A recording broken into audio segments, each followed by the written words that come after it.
자, 여러분 안녕하세요. 5월, 6월 문제풀이 강의 첫 개강입니다.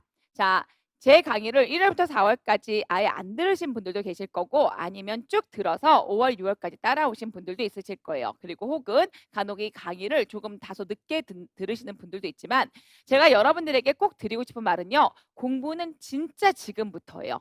여러분들이 정말 올해 합격하고 싶다. 제가 올해 11월에 정말 제대로 된 합격자의 답안지를 만들어서 채점자들을 감동시켜서 내가 어느 정도 상위권 점수를 받고 싶다 이러시면 지금부터 정신을 바짝 차리시고요. 5월, 6월 이 시간을 그냥 보내면 안 되고 진짜 어떻게든지 키워드를 뽑아서 내 머릿속에 저장을 해놓는 이런 시간으로 만드셔야 돼요. 1월부터 4월까지 이해는 얼추 끝났다라고 보이지만 설령 이해를 못하신 분이 있으시다면 그때 강의를 좀 다시 들으시던가 아니면 책을 좀 본격적으로 혼자 좀 정독을 하셔서 이해는 어느 정도 끝내셨어야 되고요. 지금부터는요, 본격적으로 이제 키워드 강의를 시작할 거예요. 그래서 물론 여러분들에게 아무래도 이제 5월, 6월이 됐는데 뭐 이제 겨우 여러분들 한 번 들으신 분들이 알아봐야 얼마나 알겠냐 싶어서 이 키워드 플러스 교과서를 가져왔어요. 근데 여러분들이 지금 이제 공부하는 방법에 대해서 살짝만 이제 알려드리고 여러분들에게 이제 강의를 시작하도록 할게요. 공부는요, 반드시 교과서로 하세요. 교과서. 제가 늘 얘기하지만 여러분들이 최소 50점, 전공에서 50점 정도를 정도를 받으실 수 있으시려면 우리 교과서 모든 시중에 있는 모든 교과서든 다 상관없어요. 교과서를 정말 달달달달 외우셔야 돼요. 근데 달달달 외우라고 했더니 또 막 1장부터 이렇게 첫 번째 글자부터 끝에 글자까지 자꾸 외우시려는 분들이 있어요. 그런 건 달달달 외우는 게 아니에요. 교과서를 달달달 외운다는 개념은 처음에 우리 교과서의 목차가 쫙 머릿속으로 그려져야 돼요. 그런데 설령 목차가 안 그려져도 목차표는 일단 준비가 되어 있으셔야 되고요. 목차표를 중심으로 그 안에 있는 내용을 여러분들이 보시면서 그 안에 어떤 내용이 있다. 아니면 교과서를 이렇게 넘기면서 대목차를 잡으시면서 이 안에 소목차는 어떤 내용들이 있다. 이런 내용들을 여러분들이 반드시 정리를 좀 하셔야 돼요. 그게 바로 달달달 외운다는 개념이지 앞장부터 뭐 쓸데없는 내용까지 사실 저는 책이 절대로 두꺼워서는 안 된다라고 생각하는 사람 중에 하나예요. 왜? 심적 부담이 너무 크거든요. 두꺼우면 정말 좋죠. 굉장히 많은 내용들이 들어가기 때문에 좋지만 우리 시험에 합격하려면 여러분들의 심적 부담을 줄여주면서도 반드시 합격하고 싶다면 교과서를 달달 외워라. 그러면 50점은 받는다. 제가 한번 얘기하지만 달달 외운다는 게 앞장부터 막 글자부터 좀 문장으로 외우는 게 아니에요. 전체 틀이 잡히고 그 틀 안에 대목차에서 어떤 내용이 들어있다. 그 다음에 소목차를 외우시고 그 소목차 안에 어떤 키워드들이 들어있다. 이런 것들이 자꾸 인출이 되게끔 노력하는 게 바로 달달달달 외우는 거예요. 그 다음에 이제 우리가 나머지 20점을 찾는 게 물론 교과서가 선생님 40점은 좀 너무 과한데요. 그럼 45점이라고 해볼게요. 왜냐면 뭐 그때그때 문제 유형이 조금씩 다르니까. 그러면 45점이라고 치면 여기서 교과서 외에서 이제 20점을 여러분들이 얻게 되는데 그게 어디냐? 문제집인데 이 문제집과 기타 자료집이에요. 여기서 25점. 기타 자료라는 건 우리 문제집에 미처 다 실지 못한 내용들 어떤 것들? 국시들. 그래서 저는 여러분들에게 좀 한 7월이나 8월쯤에 여러분들 조금 요청을 드리는 게 국시 요약집이라고 무슨 청기누설이든 아니면 뭐 홍지문 이런 요약집이 있어요. 물론 우리 거랑 내용이 거의 흡사하지만 우리 거는 정말 임용에 특화된 내용들만 뽑아놨어요. 하지만 국시는 그렇지 않은 내용들까지도 잡다하게 한두 줄로 정리가 됐거든요. 이렇게 국시의 요약집은요. 뭐 시중에 한 10,000원, 20,000원 정도로 팔 거예요. 저는 잘 모르지만 금액이나 이런 건 사실 정확히 몰라요. 저는 책을 협찬받기도 하고 뭐 이런 상황이기 때문에 정확한 금액은 잘 몰라요. 그런데 여러분들이 이런 국시 요약집 같은 경우는 꼭 지금이 아니더라도 7월, 8월 그리고 지금은 여기서 기타 자료서의 문제집은 국시 문제집. 물론 우리 교과서에 많이 넣어놨어요. 그런데 특히 지역사회는 저는 그 우리 국시 문제보다는 공무원 문제를 많이 넣어놨거든요.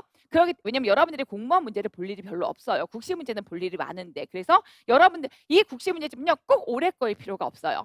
여러분들이 국시 졸업했을 때도 괜찮아요. 물론 선생님 네, 잠깐 저 10년 전 잠깐 저 나이가 50인데 20년 전 그러면 조금 여러분들이 그러면 조금 애매하지만 그게 아니라 최소 졸업한 지 10년 이내예요. 그렇다면 지금 문제도 상관없어요. 그때 문제집도 상관없어요. 왜?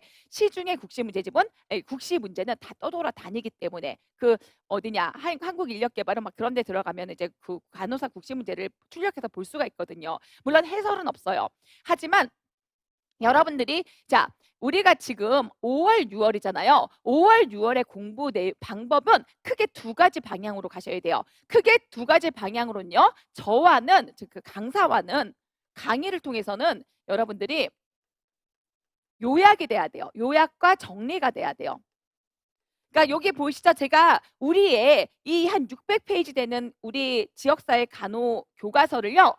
이게 요 요약집을 계속 드리거든요. 100페이지로 정리해 놨어요. 한 맥스 길어봐야 110페이지 아니면 정말 길어봐야 150페이지 요 정도거든요. 이거를 눈이 좋다. 내가 선생님 제가 아직까지 30대예요. 그러면 단면 복사하지 마시고 한 장에 2페이지로 복사하셔서 앞뒤로 복사하세요. 제가 처음에 강의할 땐 정말 제가 눈이 좋아가지고 어느 정도 했냐면 한 장에 4개를 출력해가지고 봤어요. 제가 정말 그때는 보였어요. 그래서 제가 선생님들의 마음을 이해를 못했어요. 그런데 나이가 드니까 눈이 나빠지는 거예요. 시력은 아직도 1.6, 뭐 1.6 정도 나오는데 이게 노안 아닌 노안이 오다 보니까 이제 한 장에 4개는 조금 아직은 제가 눈이 좀 그렇더라고요. 그런데 한 장에 A4로 2개까지는 저는 견딜만 한데 하지만 제가 생각하기에 여기서 노안이 조금 더 진행되면 한 장에 한 페이지가 적합하겠구나. 그런데 내가 그래서 젊다 그러면 한 페이지에 2개 정도는 만들고 그걸 앞뒤로 하면 이게 4장이 한 장으로 만들어지거든요. 그러면 100페이지면 25페이지면 끝난단 말이에요. 그거를 여러분들이 책처럼 이렇게 적고 다니시면서 들고 다니시면서 이제 여기에 빈칸에만 뭘 쓰려고 노력하지 마세요. 여러분들과 교과서를 같이 볼 거지만 쓰려고 노력하는 게 아니라 이거 잠깐 지울게요. 자, 이렇게 내용을 보면은 다 이렇게 안에 들어가는 키워드를 쓰게끔 만들었어요. 그리고 물론 작년에도 드렸는데 뭐 예를 들어서 보시면 작년에 드린 것 중에서 이게 다 작년 거다 올해 거 좀 버전 업한 거거든요. 우리 그걸 보고 싶은데 미안해요. 좀 이렇게 페이지를 딱 외워왔어야 되는 건데 우리가 작년에 이렇게 뭐가 나왔냐면 그런 것들이 나왔잖아요. 요런 것들 요렇게 작년에 냈었단 말이에요. 그리고 요런 것들이 다 시험에 나왔단 말이에요. 무슨 말인지 알겠죠? 물론 못 쓰신 분들도 있으셨고요. 쓰신 분들도 많으셨어요. 그러니까 이렇게 이 A4로 된 거를 어차피 사이트 올라가거나 그러면 자료집으로 다 올려져 있을 테니까 물론 강의 들으시는 분들이 한해서 그러면 앞뒤로 가급적이면 출력하고 한 장에 2개 정도 출력해서 들고 다니시면서 이걸 막 쓴다 이 개념이 아니에요. 이걸 들고 다니면서 어떻게 이게 어떤 내용이 들어가지 자꾸 인출하는 용도로 쓰셔라. 저희는 이제 강의 용도로 쓰지만 인출하는 용도로 쓰셔서요.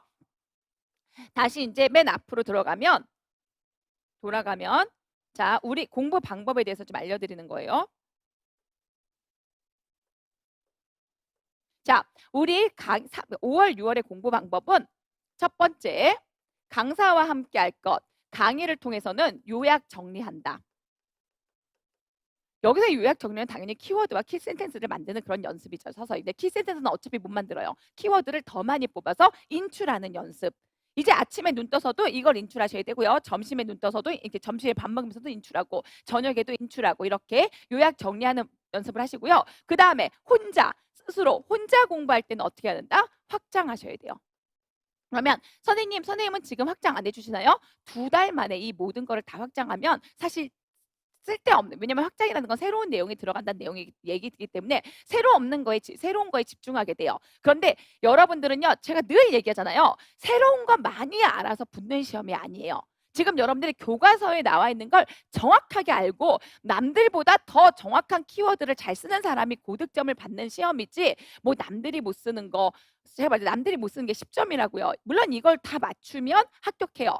하지만 이걸 맞추기 위해서 나머지 걸 대충 보게 되면 아는데도 틀리는 그런 결과가 나온단 말이에요. 그리고 그 많은 걸 공부해도 10점을 다 맞출 수는 없어요. 정말 듣보잡 문제들을 내기 때문에. 그래서 여러분들이 내가 모르는 10점짜리 문제, 뭐 예를 들어서 작년 문제라면 수용 전염 치료라든지 아니면 카시트 6세 뭐 이런 것들이 작년에 좀 낯선 것들이었고 신시내티 막 이런 것들. 물론 예측해서 막 3, 4점을 받을 수 있겠지만 설령 다 틀린다고 해도 10점 이내란 말이에요. 그렇기 때문에 이런 거는 과감히 놓치더라도 여러분들이 알고 있는 것들 이런 것들을 절대 실수하지 않는 범위 내에서 키워드를 늘린다. 이게 제가 같이 여러분과 공부할 요약 정의고요.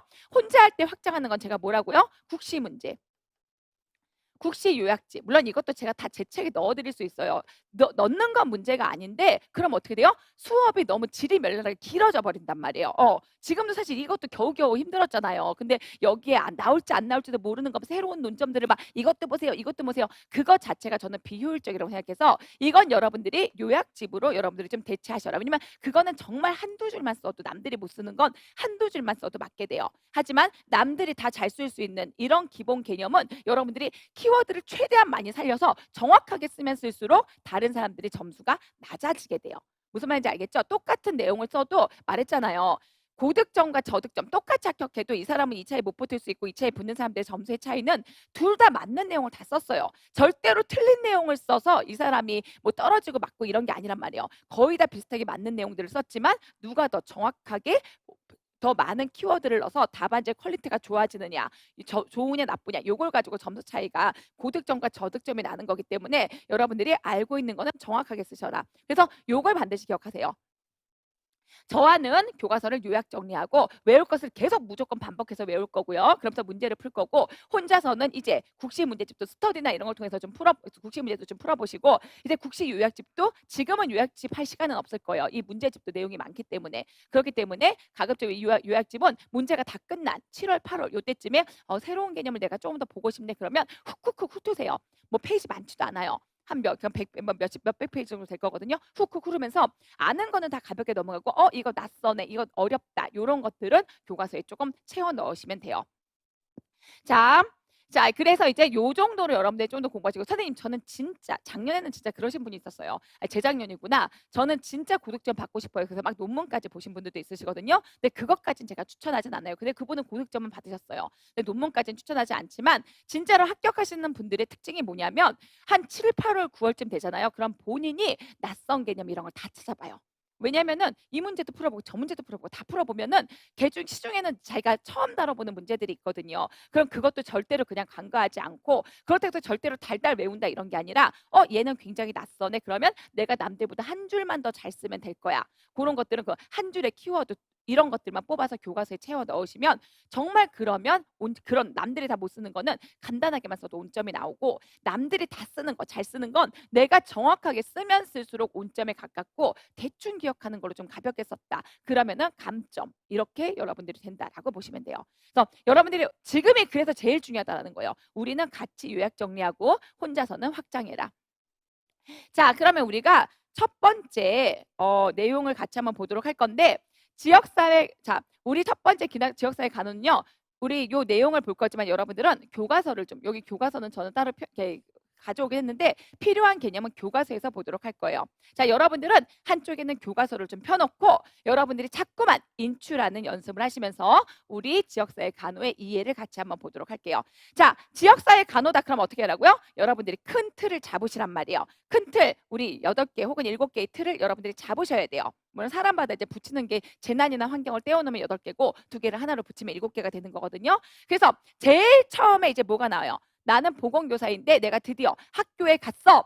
그러면 이제 학교에서 보건교사로서의 업무, 보건교사라는 것은 작은 트랙, 지역사회 간호에 들어가는 하나의 간호 업무 파트를 맡는 사람이기 때문에 내가 지역사회 간호 업무를 맡는 데 있어서 어떻게 하는 게 보건교사로서 정말 일을 잘하는 사람일까? 제대로 된 보건교사 업무를 하는 것일까라는 의구심을 가지고 먼저 시작을 하시란 말이에요. 그럼 제일 처음에 뭘 해야 된다? 보건교사로서 지역사회 간호를 이해해야 된다는 거죠.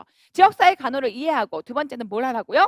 여러분들이 이제 그래서 체계를 갖추라는 거죠. 내가 이제 본격적으로 어떤 일을 할 건지 내가 임용장을 받고 나서 보건교사 간호로서의 업무를 이해를 한다면 그다음에 학교 혹은 전체 지역사회 체계를 잡으면서 내가 어떤 업무 제일 마지막에 가장 중요한 게 역할이란 말이에요. 어떤 업무를 해야 되는지 그런데 이런 업무를 하는데 나는 어떻게 구성되고 어떻게 조직됐으며 누가 나한테 급여를 주는지 이런 거에 대한 틀을 잡는 게 체계고요.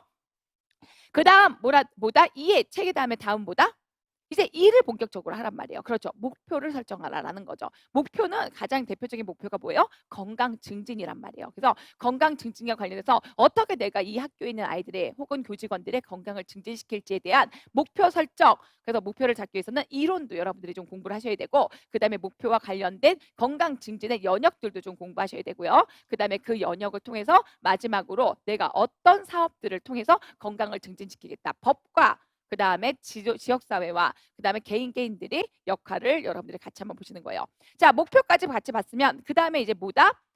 본격적으로 간호활동에 들어가야 되는 거죠. 그죠? 간호활동은 제가 크게 두 가지가 있다라고 얘기했어요. 간호활동 중에서 간호과정으로서의 활동이 있었다라고 얘기했고요. 역학으로서의 활동이 있었다라고 얘기했죠. 간호 과정은 우리 이제 더 이상 얘기할 것도 없잖아요. 수분 문제기 진우가 목수개로 그러니까 수평계로 수평을 쟀다. 요거의 틀만 잡으시면 돼요. 물론 처음 들으시는 분들은 선생님 그게 뭐죠? 어차피 지역사회 간호 들어갈 때 볼 거니까 간호 과정은 하나의 틀로 다 끝난다. 이걸 기억하시면 되고요. 그 틀만 머릿속에서 계속 읊으시면 돼요. 뭐라고? 뭐 수분 문지기 수는 뭐였지? 자료 수집 안에는 뭐가 들어있었지? 분은 뭐였지? 분석이었지. 자꾸 이런 식으로 여러분들이 틀을 자꾸 잡으시면서 내 생각을 늘리면서 확장시키면서 기억을 떠올리시면 돼요. 다음은 뭐다? 역학이라고요. 역학은 지역사회 간호가 활동을 하는 데 있어서 진짜로 객관적인 자료를 다 제공하는 것. 이게 바로 역학이었고 그래서 역학이라는 건 객관적인 자료를 제공해서 뭐예요? 원인과 결과를 파악해서 효율적인 예방법을 개발하기 위한 학문이었다라고 얘기했어요. 그래서 측정 지표로서 그 역학의 어떤 틀을 이게 확고하게 공고하게 만들어줬다 이렇게 있었고요. 그래서 간호 과정과 역학 끝나면 그 다음에 뭐였어요? 대상들. 어떤 대상들을 가지고 좀 더 구체적으로 지역사회 관여에 활동을 할 것인가. 개인이면 개인, 가족이면 가족, 산업체면 산업체, 학교면 학교, 지역사회면 지역사회 막 이런 식으로 여러분들이 그 역할에 관련된 대상을 가지고 우리가 지역사회 간호의 사업을 실시했고 마지막으로는 환경 분야에서 환경과 재난을 뭐 나누든 같이 보든 세부적인 내용을 보면 됐다. 머릿속에 이 틀 8개가 들어가면 그 틀 안에도 이제 세부적인 제가 늘 얘기했죠. 지도가 그려지면 그 지도 안에 세부적인 서랍이 만들어져야 된다라고 얘기했어요. 자, 첫 번째 지도 맵에서 지역사회 간호의 이해를 보잔 말이에요. 지역사회 간호의 이해는 어떤 것들이 있어요? 먼저 내가 지역사회 간호를 이해할 거야. 그럼 뭐다? 지역사회라는 게 과연 무엇이냐? 라고 하는 정의, 우리 항상 이게 틀을 보시란 말이에요. 지역사회가 뭔지 내가 먼저 알아야지. 지역사회 간호의 정의를 볼 거야.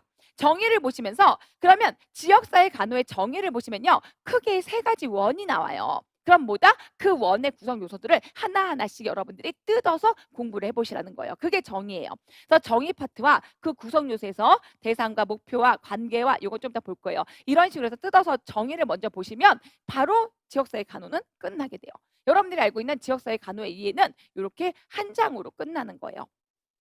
자, 이제 그럼 우리 키워드를 세부적인 내용은 제가 말했어요. 어떤 게 들어간다 이거 자체가 중요한 게 아니다라는 거죠. 여러분들이 여기에 뭐가 나올지를 자꾸만 교과서를 보시면서 여러분들이 뽑는 연습을 하셔라. 자, 내가 지금 지역사회 간호사예요. 내가 지역사회 간호사인 보건교사로서 지역사회 간호에서 활동을 할 건데 그럼 지역사회 간호가 뭐냐? 그러면 첫 번째로 나 이해할 거야. 그러려면 지역사회 간호가 뭔지를 알아야지. 그럼 머릿속에 첫 번째 지역사회 간호 이해 그러면 띵 하고 정리하면서 세 원이 땅땅땅 떠올라야 된단 말이에요. 그럼 첫 번째 원에 뭐가 들어가야 돼요? 대상이 들어가야 되잖아요. 그러면 첫 번째 원에 대상 하면서 대상이 쭈루루 떠올라야 돼요. 그리고 두 번째 원에 뭐가 들어가요? 목표가 들어가잖아요. 목표하면서 목표의 내용이 쫙 떠올라야 돼요. 그 다음에 세 번째에 뭐가 들어가요? 간호가 들어가잖아요. 간호활동. 그쵸? 이 간호활동이 쭈루루루 떠올라야 돼요. 그래서 첫 번째로 여러분들이 지역사회 간호의 대상이 있네. 대상은 어떻게 떠올라야 돼요? 대상이라는 게 무엇인지 정의, 속성, 기능, 유형으로 떠올라야 돼요. 물론 대상에는 여러분들 알다시피 우리가 지역사회 간호에 여러분 이건 제가 여러분이 다 안다는 전제로 좀 빨리 수업을 좀 하는 거예요. 혹시라도 모르시겠으면 제 말을 조금 못 따라온다. 저 여자가 말이 너무 빠른데 이렇게 생각하시면 반드시 교과서로 다시 들어가셔야 돼요.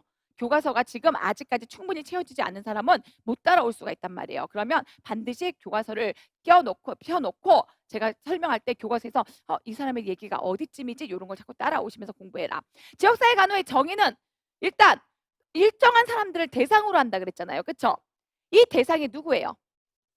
그렇죠. 크게는 지역사회란 말이에요. 크게. 이 지역사회 안에 대상들이 누가 있는 거예요?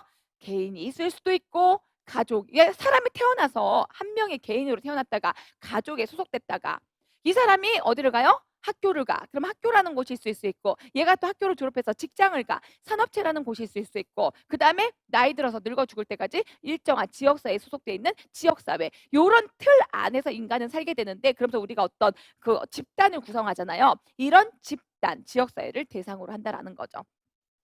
지역사회를 대상으로 해가지고 뭐와 뭐를 통해요? 요건 뭐예요? 간호 과정이잖아요. 그쵸? 간호 활동. 자, 우리가 어떤 간호 활동들을 하게 돼요? 직접 간호, 반직접 간호, 간접 간호 이렇게 한단 말이에요. 직접적으로는 뭐를 해요? 간호 제공. 그렇죠? 간접적으로는 반직접적으로 혹은 반간접적으로는 뭘 해요? 보건 교육을 하게 돼요. 그렇죠? 그다음에 간접적으로 간접이라는 건 내가 관리자로서 그 간호를 담당한다는 뜻이거든요. 관리자로서는 뭘 해요? 관리를 한단 말이에요. 이렇게 내가 1차 간호사로서 간호 제공을 한다라든지 그다음에 간접적으로 내가 직접적인 활동을 하는 건 아니지만 그들이 활동할 수 있도록 도와주는 보건 교육을 통해서 그리고 최종적으로는 이 모든 활동이 잘 이루어져 있는지 관리를 통해서 지역사회 다 마지막에 뭐예요? 목표잖아요. 무슨 목표? 적정 기능 수준 향상. 그러면 우리가 여기서 궁금한 건 뭐예요? 지역사회란 뭐니? 그다음에 이런 간호 활동들은 어떤 것들을 하는 거니? 세 번째, 적정 기능 수준 향상, 목표 달성은 도대체 어떻게 하는 게 목표를 달성하는 거니? 이런 것들이 궁금하다고요. 그다음에 뭐요? 이 사이사이의 과정은 어떻게 진행되니? 이런 것들이 궁금하다라는 거죠. 그래서 저는 자 여기 일부만 좀 뽑아왔지만 여러분들은 더 세부적으로 교과서를 보시면서 공부하셔라. 자, 그러면 이제 제일 먼저 궁금한 게 뭐였어요? 대상은 뭐니? 이게 궁금했죠. 자, 대상은 뭐였어요? 아까 말했던 개인부터 시작해가지고 지역사회까지 가는 거잖아요. 근데 가장 대표적인 게 지역사회. 여기 대상 중에서 가장 대표적인 게 지역사회란 말이에요. 왜? 이 지역사회 안에 들어있는 개인, 가족, 산업체 이런 사람들은 우리 다 어떻게 돼요? 제일 마지막에 한 번 더 대상으로 더 디테일하게 그들만의 특징적인 간호를 보겠다. 그래서 우리는 이거는 더 그냥 가장 제일 큰 틀인 이 가족이고 학교, 산업체고 학교고 다 들어있는 지역사회라는 뜻이 과연 무엇이냐라고 하는 지역사회에 대해서 우리가 대상을 포괄적으로 보겠다라는 거죠. 이 지역사회는 다 들어가는 거란 말이에요. 그럼 도대체 지역사회라는 뭐예요? 지역과 사회로 이루어져 있다 그랬어요. 지역사회의 정의가 뭐예요? 그렇죠. 지역이니까 지리적 경계죠. 사회니까 뭐예요? 두 가지. 공동체 또 상호작용. 왜냐면 여기서 말하는 사회라는 건 제가 늘 얘기했잖아요. 인간관계다. 인간관계는 서로 관계를 맺는다. 그래서 인간이 함께 관계를 맺기 때문에 공동체가 상호작용하는 것이다. 공동체로서 상호작용한단 말이에요. 그래서 지역사회의 가장 대표적인 키워드는 뭐예요? 그렇죠. 지리적 경계를 함께 하면서 그렇죠. 공동체 뭐 상호작용하는 공동체이다. 뭐 이렇게 기억하시란 말이에요. 그래서 자, 뭐와 뭐에 의해서 구분된다? 지리적 경계와 모르시면 교과서를 자꾸 보시란 말이에요. 뭐와 뭐가? 물론 지역사회 정의를 뭐 쓰세요. 이런 것들은 안 나올 수도 있어요. 하지만 뭐다? 항상 기억하셔야 된단 말이에요. 자, 우리 보세요. 뭐와 뭐에 의해서 구분되는 무엇 그리고 뭐뭐 하면서 특정 사회 구조 내에서 규범, 가치 제도를 창출하는 것 뭐겠어요? 그럼 일단 보세요. 지리적 경계로 구분되죠. 그렇죠? 지리적 경계로 구분되고 또 뭐라고 했어요? 그럼 그렇죠. 공동체. 자, 그리고 관심에 의해서 이거 뭐를 하면서 뭐라는 거죠? 미안해요. 지적 경계가 공동체고 공동 가치 같은 말이에요. 그럼 뭐와 뭐예요? 그렇죠. 사회 집단. 그리고 상호작용 하면서 특정 사회 내에서 규범, 가치, 제도를 창출한다. 그래서 일단 먼저 기억하실 거는요. 요거란 말이에요. 지리적 경계, 공동체는 공동 가치를 함께하는 사람들 이렇게 보시면 돼요. 상호작용. 그래서 지역사회란 정의가 뭐예요? 지리적 경계와 공동체 혹은 공동의 가치를 함께하는 집단이다. 이런 집단들이 뭘 한다? 서로 상호작용하면서 공동의 가치를 창출하는 집단이다. 이렇게 키워드를 기억하시라고요. 그럼 또 여러분들이 선생님 이거 저 못 외웠는데 앞장부터 다시 외워요? 그냥 세 가지만 드시란 말이에요. 지리적 경계를 함께하는 그리고 지리적 경계하고 공동체로서 가치를 함께하는 집단이다.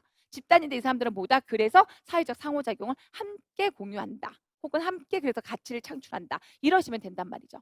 자, 우리가 그러면 첫 번째 대상에서 지역사회가 뭔지 알았어. 우리는 같은 지역 안에서 뭐다? 서로의 공동의 가치를 함께하면서 서로 상호작용하는 집단이야. 이런 개념을 알았으면 지역사회의 속성은 뭐예요? 이 세 가지가 속성이란 말이에요.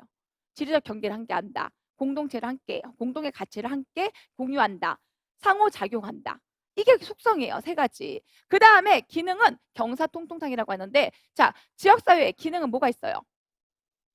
그렇죠. 돈 가치. 그죠? 경제. 사는 그렇죠. 사회 화두예요. 그렇죠. 또 통은 사회 통합.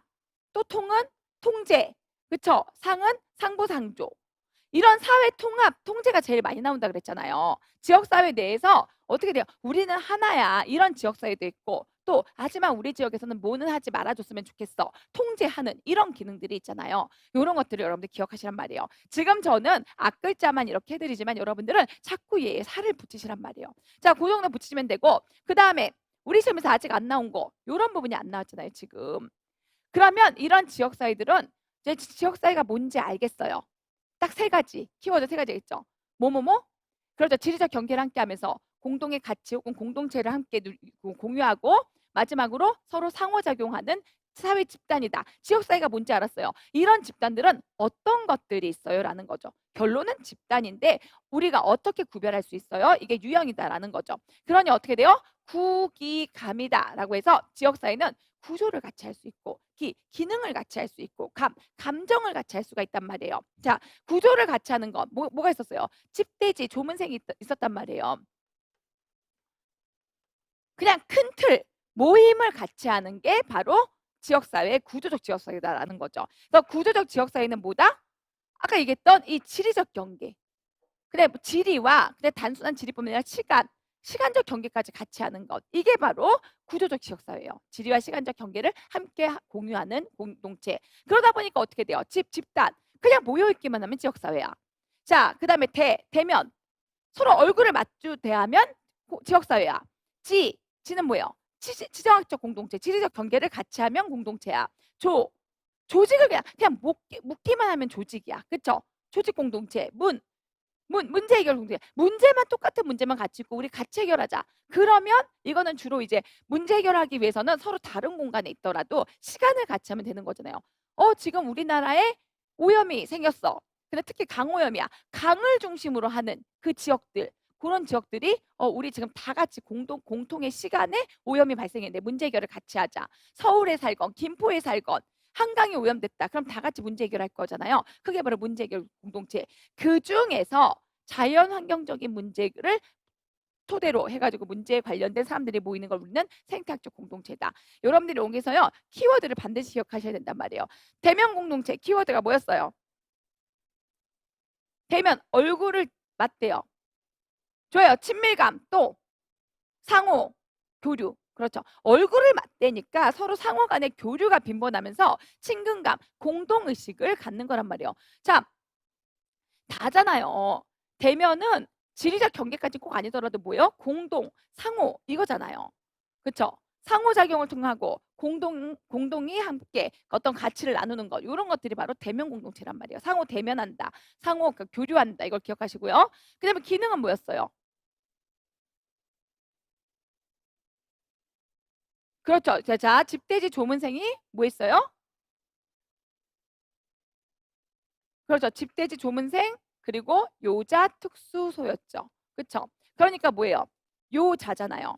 그러니까 뭐다? 요자라고요. 요자. 그렇죠. 여자가 아니라 요자였어요. 그러니 이 기능은 또 지역사회가 기능을 같이 해요. 기능을 같이 하는 거는 키워드가 뭐예요? 그렇죠. 기능을 같이 하는 건 어떤 목표를 그러니까 우리 기능이라는 건 어떤 목표를 같이 성취하는 거잖아요. 이런 목표를 같이 성취할 수 있는 목표 성취란 말이에요. 기능이란 말이에요. 목표를 성취하게끔 하는 기능이란 말이에요. 목표를 성취하게끔 기능을 같이 하는 지역 사회인데 그래서 뭐 이게 뭐 지역적 공감을 하든 하지면은 뭐 아니면 뭐 주민의 관심을 뭐 같이 하든 여러 가지 가치를 하든 결론은 뭐다? 목표를 성취하게끔 하는 공동체란 말이에요. 목표 성취를 같이 달성하도록 하는 지역 사회는 자, 우리 여러분들 그렇잖아요. 여러분들은 여기 모여 있으니까 집단에 속하기도 하고 우리는 자주 만나니까 대면이기도 우리가 만약에 제가 이쪽 옆으로 이사 가지고 여러분들 같이 살면 우리는 이웃으로서 대면 공동체가 된단 말이에요. 얼굴 이렇게 같이 마주하고. 그렇죠? 그리고 뭐 여러 문제 해결, 합격이라는 문제 해결 같이 하고 우리는 여기저기에 다 속할 수가 있다라는 거죠. 그리고 기능도 똑같아요. 기능은 뭐예요? 목표 성취란 말이에요. 목표 성취를 하기 위해서 요자를 하는 거예요. 요구, 자원 이런 것들 있잖아요. 요구 공동체는 뭐예요? 목표 성취를 하기 위해서 뭐다? 그 문제에 우리가 목표에 달성할 수 있도록 어떤 문제에 영향을 미치는 요인들을 우리가 같이 이제 해결 한번 해봅시다. 이렇게 자꾸 요구하는 거. 이런 목표 성취를 해서 우리가 어떤 것들을 요구해 봅시다. 이런 요구에 포커스를 맞춘 게 요구 공동체라고요. 그러니까 우리가 뭐 같이 여러분들 예를 들어서 우리가 같이 스터디를 해. 그런데 모르는 게 있으면 우리가 서로 질문을 하거나 아니면 그 강사한테 질문을 해가지고 답변을 얻어내자. 이게 바로 요구 공동체라고요. 그러니까 스터디도 뭐 우리 같이 공부하자 이런 스터디도 있겠지만 뭔가 좀 요구해 보자 이럴 수도 있잖아요. 그럼 요구 측면으로 포커스를 맞추면 요구 공동체. 그리고 자는 뭐예요? 자원이란 말이에요. 자원은 뭐예요? 자원 활용. 자원을 같이 활용을 할 수 있는 그런 공동체라는 거죠. 그러니까 인력 자원, 물리적 자원 이런 것들을 함께 나누는 공동체가 바로 자원 공동체다라는 거죠. 그 다음에 감정 공동체는 뭐예요? 자, 집돼지가 조문에 갔더니 생 살아 있어요. 그래서 아니면 이거를 생돼지라고 하시는 생집돼지 뭐 이러시는 분들도 있어요. 상관없어요. 생돼지건 집돼지건 뭐 다 상관없어요. 외우기만 하면 돼요. 이렇게 생집돼지가 조문을 갔다가 요자를 만났는데 그 요자가 요자한테 뭐가 생겼어요? 특수 흥미가 생겼단 말이에요. 특수 흥미 아니 미안해요. 특수소에 흥미를 가졌다 이렇게 하는 거죠. 자, 아니, 특수소 그냥 미안해요. 그러니까 제가 흥 이랬는데 그냥 흥신소라고 해볼게요. 이게 좀 더 쉽겠네. 요구하고 흥신소에 갔다. 이렇게 해볼게요. 시는 없어요. 흥은 뭐예요? 흥미. 소는 뭐예요? 소속. 어떻게 외우든 상관없다고요. 저는 자꾸만 특수소 이렇게 요자인 특수소를 만났다 이렇게 했는데 흥을 자꾸 궁금해 하시니까 흥신소에 갔다. 이러셔도 상관없단 말이에요. 흥은 뭐예요? 그렇죠. 흥미 공동체란 말이에요. 흥미가 뭐예요? 취미. 그렇죠. 근데 꼭 취미가 아니더라도 대한간호협회 이런 사람들이 여기에 속하거든요. 아니면 낚시회 막 이런 것들. 취미, 흥미. 사실 제 대한간호협회가 왜 흥미인지 모르겠어요. 딱히 흥미는 저는 없지만 아니, 싫어하진 않아요. 그러니까 뭐 내 취미처럼 흥미가 없지만 어쨌든 흥미 공동체래요. 그렇구나. 막 내가 보기에는 소속 공동체 같은데 원하지 않아도 소속돼야 되는 내 소속 공동체는 이제 친밀감. 그럼 사실 또 친밀감 그럼 또 아닌 것 같아요. 대한간협이 나에게 친밀감을 줬나? 나에게 돈만 달라고 한 것 같은데 나에게 뭘 해줬지? 막 물론 반감은 없어요. 좋아요. 웃자고 하는 얘기예요. 근데 대한간협회가 흥미 공동체 있다. 요걸 좀 기억시키려고. 흥미롭진 않지만 친밀감보단 낫대요. 그래서 흥미에 넣고 소속감은 정말 친밀감. 그래서 내가 뭐 종친회, 동창회, 학연, 지연 이런 걸로 묶인 게 바로 소속이다. 자, 요 정도를 기억하시면 되고요. 자, 그다음에 이제 그래서 여러분들이 요거 보시면 아까 얘기했잖아요. 우리가 대상을 봤어요.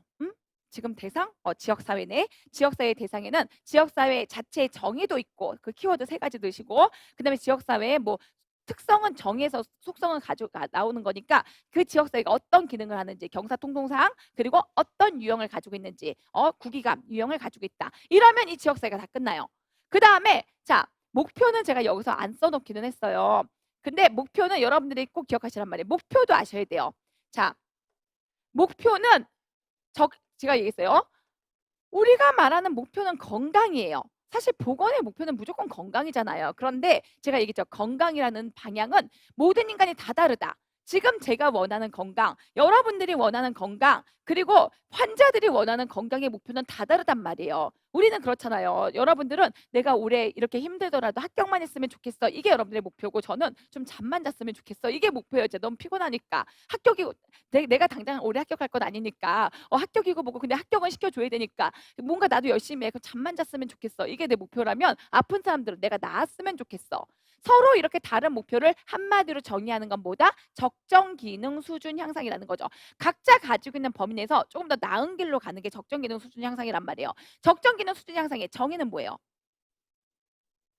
그렇죠. 이룩할 수 있는 최대한의 기능을 기능에 도달하는 거라고요. 자, 이룩할 수 있는 최대한의 기능은 서로 다르잖아요.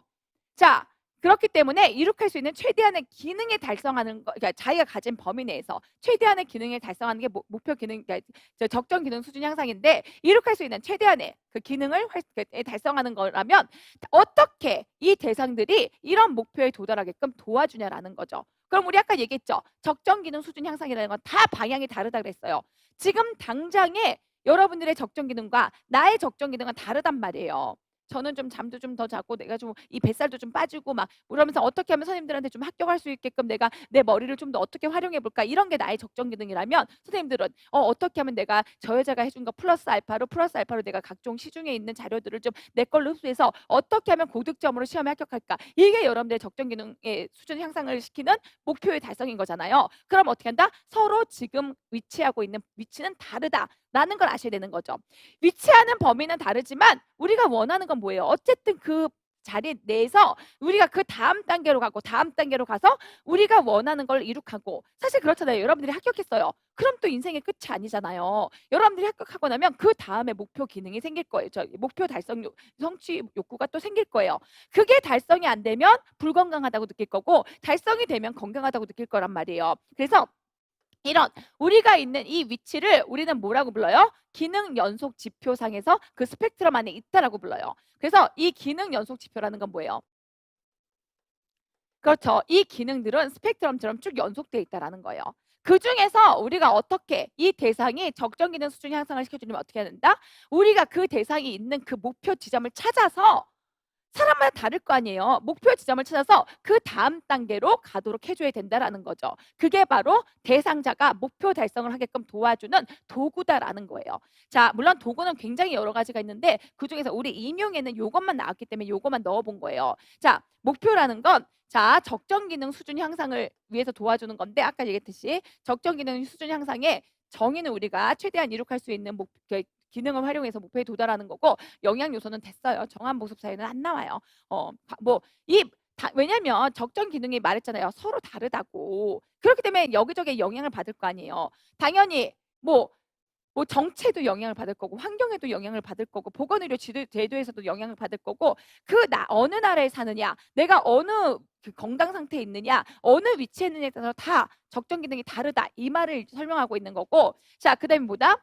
그래서 간호 대상이 이 적정 기능 수준 향상을 하려면 정확하게 내 위치를 알고 오른쪽으로 나아가도록 도와줘야 된다라는 거죠. 나의 위치를 찾아서 오른쪽으로 가면 나의 기능은 긍정적으로 바뀌는 거고요. 왼쪽으로 가면 나의 기능은 부정적으로 바뀌는 거란 말이에요. 자, 긍정적으로 바뀌고 부정적으로 바뀌려면 우리는 뭘 알아야 돼요? 이 사이에 있는 명칭을 알아야 되는 거죠. 자, 중간을 놓고 봤을 때 긍정적으로 가려면 여기 중간부터 어떻게 돼요? 그렇죠. 차대성자적. 잘하셨어요. 차대성자적. 이제 이 긍정적으로 가는, 오른쪽으로 가는 항목들이 어떤 것들인지는 먼저 외우셔야 된단 말이에요. 그 다음에 뭐가 있어요? 긴초외장기, 이렇게 다섯 개의 항목으로 긍정적인 항목, 부정적인 항목으로 나뉜다라는 거죠. 그 다음에 우리는 뭘 해야 돼요? 여기에 있는 애들의 정의를 알아야 되는 거죠. 그렇죠? 자, 먼저 첫 번째로 명칭을 알아야 돼요. 나올 수 있어요, 지금. 아까 얘기했던 그 유형이라든지 얘는 지금 우리 임용이 안 나왔단 말이에요. 그런데 제가 늘 얘기했죠. 나올 수 있다는 얘기는 나 혼자 찍어서 나올 거야 이렇게 하지 않는다고요. 시중에 나와 있는 몇십 년간의 시험 문제를 분석했을 때 국시에 나온 빈도, 임용에 나온 빈도, 이런 걸 확인했을 때 얘는 임용에도 나왔고 국시에도 나왔고, 영양은 임용에는 한 번도 안 나왔지만 국시에 엄청 많이 나오고 거의 뭐 몇 년마다 한 번씩은 꼭꼭꼭 나오고, 이러기 때문에 나올 수 있다라고 표현을 하는 거예요. 자, 자대성자적. 자는 뭐예요? 그렇죠. 자기 인식이 돼야 된단 말이에요. 그래서 저는 여러분들을 보면서, 혹은 여러분들은 저를 보면서 저 사람은 어떤 상태에 있지라고, 왜냐면 간호를 해주고 싶으니까 파악을 해야 된다라는 거죠. 자기 인식이 잘 되고 있나? 자기 인식은 뭐라 그랬어요? 나는 누구, 어디, 여기는 어디? 그란 말이에요. 자기 인식의 정의는 뭐라고요? 그렇죠. 어느 장소에 있는지, 그리고 나한테 일어나는 일들을 정확하게 파악하고 있는 거란 말이에요. 그래서 나한테 발생하는 일, 장소, 장소에 대한 정확한 파악이, 정확한 이해란 말이에요. 그렇죠? 그러니까 여러분들이 왔는데 선생님 어떻게 오셨어요? 여기 멸치 안 파나요? 막 이런. 그 지금 뭐다? 자기 인식이 안 되는 거예요. 그런 분들을 앉혀 놓고 제가 뭘 지금 공부를 하겠냐고요. 어떻게 해야 되지? 이분 자기 인식이 안 되네. 그럼 여기 어디에 지금 자기 인식이 안 되는 게 긴장돼서 그럴 수 있잖아요. 그렇죠. 틀림없이 보건 공부한다고 보건교사 준비하려고 왔다라고 했는데 막 너무 당황했어. 막 긴장하니까 선생님 멸치 막 이렇게 될 수가 있단 말이에요. 그러면 자기 인식부터 시켜줘야죠. 정신 차리세요. 여기는 어디? 여기는 노량진에 있는 학원입니다. 너는 누구? 너는 고시생이에요. 지금 일어나는 일? 뭐 그래도 책은 사셨네요. 당신은 수험을 준비할 겁니다. 자기 인식을 시켜주라라는 거죠. 좋아, 그 자기 인식이 됐어. 선생님, 저는 이제 공부하러 왔어요. 그러면 그 다음에 뭐예요? 대처 키워드가 뭐예요? 문제 해결 능력이라고요. 그쵸? 공부하러 오셨죠? 그럼 뭐 해야 돼요? 공부를 해야죠. 계속 주무시고 계시고. 예를 들면 계속 막 잠시만요. 제가 뭐 잠깐 너무 제가 그렇죠. 선생님 제가 이거 앉아 가지고 잠깐 화장실을 다녀오겠습니다. 물론 이건 이제 문제 해결 능력까지는 아니지만 이렇게 해야 되는 걸 안 하고 자꾸 다른 쪽으로 흘러가는 거. 이것 또한 지금 자기 인식까지만 됐지만 대처가 제대로 안 됐단 말이에요. 대처 그럼 뭐다? 문제 해결 능력이란 문제 처리 능력, 문제 해결 능력. 이 문제 해결 능력이 있는지 없는지를 파악하는 거다라는 거죠. 뭐 여기서 말하는 우리 문제 해결 능력이라고 해서 말이 거창해서 그렇지 거창한 게 아니잖아요. 수험생이면 공부라는 거고 강사면 잘 가르치는 거고 학생이면은 학교 잘 다니는 거고 가장이면은 집에서 돈 벌어오는 거고 뭐 이런 것들이잖아요. 그게 바로 자기 그 위치에서 할 수 있는 문제 처리 능력 잘하고 있느냐. 성은 뭐예요? 성장. 그렇죠. 성장. 그럼 이제 이 사람 선생님 공부 열심히 하시네요. 그러면 우리 그다음은 뭘 봐야 돼요? 공부만 열심히 하는 걸로 끝내면 안 되잖아요. 아니, 세상에 열심히 안 하고 싶은 사람이 어딨어. 그런데 뭐예요? 성장의 키워드는 뭐예요? 태도 변화예요. 태도 변화. 아니 열심히 저 공부할 거예요. 이러면 뭐해? 제대로 된 방향으로 안 하고 있는데. 그래서 내가 공부해야 된다라는 인식은 해요. 문제 처리 인식은 있어. 하지만 뭐다? 성장을 못하고 있다. 이 또한 이제 문제잖아요. 매번 공부는 한다고 저는 공부해야 돼요. 문제 처리를 하려고 하고 있지만 올바른 방향으로 가지 않고 있다는 건 뭐예요? 대처 능력이 떨어진다라는 거예요. 그러면 어떻게 대처가 제대로 안 되면 어떻게 돼요? 의욕만 가지고는 안 되는 거잖아요. 성장하지 못하는 거죠. 그러니까 어떻게 한다? 적합한 태도, 대처 능력을 키워줘야 된다라는 거죠. 상황에 적합한 태도 능력. 그러니까 선생님 열심히 하려고 오신 건 압니다. 근데 계속 여기서 주무시면 안 돼요. 이거란 말이에요. 당신이 성장하려면 이 상황에 맞는 태도를 가지고 대처 능력을 키워야 됩니다. 이런 거란 말이에요. 저희 상황에 맞는 태도를 이제 갖추게요. 그러면 그렇군요. 저는 수험생이고 여기에 공부하러 왔어요. 전 공부할 거예요. 그런데 아주 적합한 태도로 공부를 하고 싶어요. 그럼 자기 성장이 일어나겠죠. 그러면 그 다음에 뭐가 일어나요? 합격 불합격이 발생하겠죠. 그게 뭐예요? 자아 실현이라고요. 제대로 합격이 안 됐어. 그러면 내 문제가 뭔지를 찾아야죠. 제가 말했잖아요. 열심히만 한다고 내가 공부하는 방향, 그러니까 공부하는 사람이라고만 한다고 해서 우리가 긍정적인 방향으로 문제가 다 해결되는 게 아니잖아요. 그런데 뭐다? 우리 시험은 떨어지는 시험이 아니기 때문에 어딘가에 내 위치에서 내가 지금 긍정적인 방향으로 갖지 못하는 뭔가 스펙트럼에 장애가 있구나. 이렇게 생각하시란 말이에요. 공부에 적합한 문제 처리 능력이 생겼어요. 나 공부해야지. 그럼 뭐다? 적합한 상황에 적합한 태도를 갖춰야 돼요. 수업 들을 땐 열심히 듣고 잘 때는 열심히 자고 내가 외워야 될 때는 열심히 외우고 그다음에 아이를 키워야 될 때는 아이를 키워야지. 이게 어느 정도는 상황에 적합하게 가야지 공부하다가 아니다. 제가 그렇거든요. 아니다. 애를 봐야 되겠다. 잠깐 내버려 두고 애 보고 또 막 이렇게 왔다 갔다 하면 태도가 제대로 갖춰지지 않으면 성장이 안 되고 그럼 어떻게 돼요? 자아 실현은 물 건너간다라는 거죠. 근데 적합한 태도를 가지고 붙었어. 그러면 실현이 일단 우리가 가진 문제로만 놓고 봤을 땐 자아 실현이 이루어지잖아요. 자아 실현은 뭐예요? 적절한 성취란 말이에요. 적절한 성취를 이뤄내는 능력. 이게 바로 자아 성취라고요. 성취를 했어요. 자아 실현을 했어요. 그럼 이제 그 다음에 뭐예요? 적정 기능 순순 향상. 여기서 적정 기능은 스스로 문제를 해결하지만 그게 바로 뭐예요? 내가 가지고 있는 능력의 범위 내에서 최대한 이룩할 수 있는 기능을 활용해서 여러분들이 최대한 이룩할 수 있는 능력은 합격이잖아요. 제가 계속 얘기했잖아요. 누구나 합격하는 시험이다. 이 시험은 뭐 선생님 저는 뭐 제가 그 말을 너무 많이 들어서 그래요. 좋다 나쁘다 이게 아니라 선생님 저는 나이가 많아서 선생님 저는 뭐 옛날에 뭐 전문대를 나와서 선생님 저는 어때서요? 다 아니라니까요. 이 시험은 정말 다 똑같은 베이스에서 누가 1년간 열심히 밑빠진 독에 물을 붓느냐 잘만 부으면요 그냥 합격해요. 수석으로도 합격해요. 제가 이제 며칠 전에 다른 분과 상담을 했는데 50세에도 합격해요. 그랬더니 혹시 그분은 뭐 고학력자 아닌가요? 서울대 나오신 분 아닌가요? 아니라니까요. 진짜로 아니에요. 어.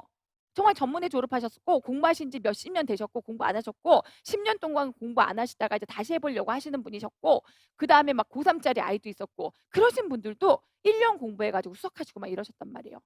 특별한 사람이 붙는 게 아니라고요. 진짜 1 년간 올바른 방향을 가지고 제대로 빛이 아니죠. 밑 빠진 독에 물을 잘 부으면 된다. 이렇게 가시면 되고요. 그다음에 긴초외정 계장기. 긴 뭐예요?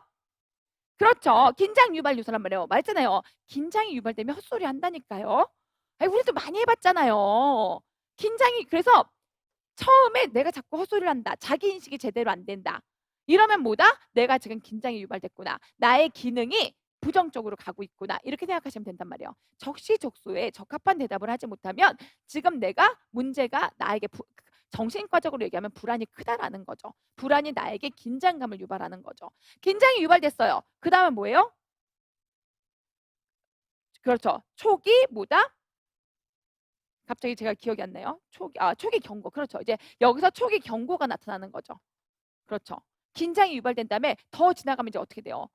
초기 경고가 이상 행동으로 나타나는 거잖아요. 이상 행동이 나타났어요. 그러면 이제 그다음에 어떻게 돼요? 외상. 외상이라는 건 제가 뭐랬어요? 손상을 입는 건데 어떤 손상? 가역적인 손상. 그렇죠? 그냥 지금 당장 손상을 입는 거예요. 그다음에 장애는 뭐예요? 역시 손상이 악화됐는데 이거 역시 가역적인 이렇게 악화된 손상이라고요. 이거는 이렇게 손상의 초기고 이거는 이제 손상이 진행됐는데 그래도 가역적이다. 그리고 요건 뭐예요? 기능 장애. 이거는 비가역적이다. 우리가 미치는 걸로 보면 이제 어떻게 돼요? 처음에는 헛소리예요. 이게 처음엔 막 딴소리 그러니까 그러다가 경고 신호 막 이상한 행동들을 보여요. 그다음에 외상. 이게 나에게 사회적 기능에 손상을 일으켜요.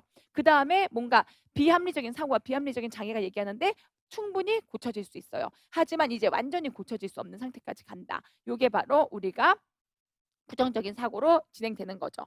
자, 이런 스펙트럼을 통해서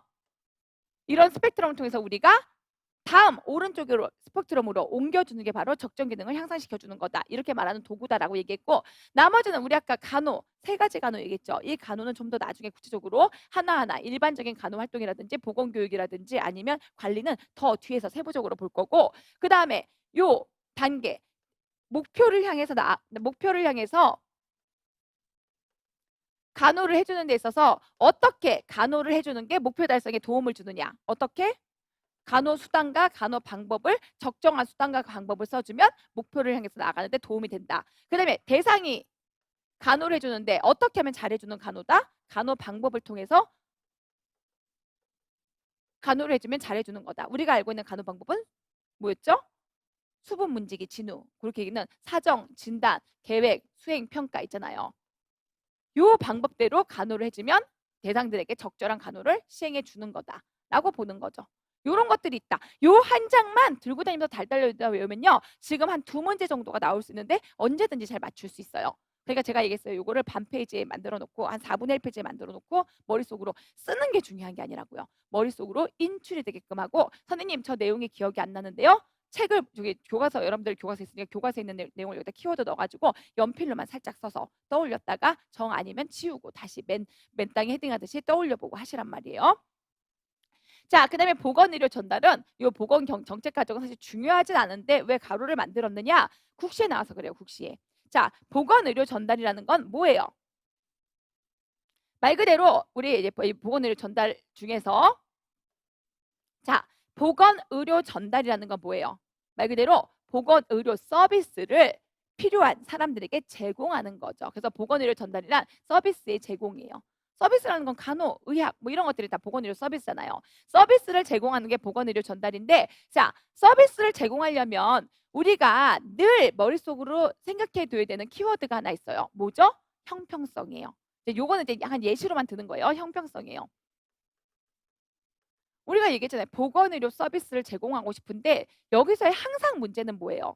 재원은 한정됐다라는 거예요.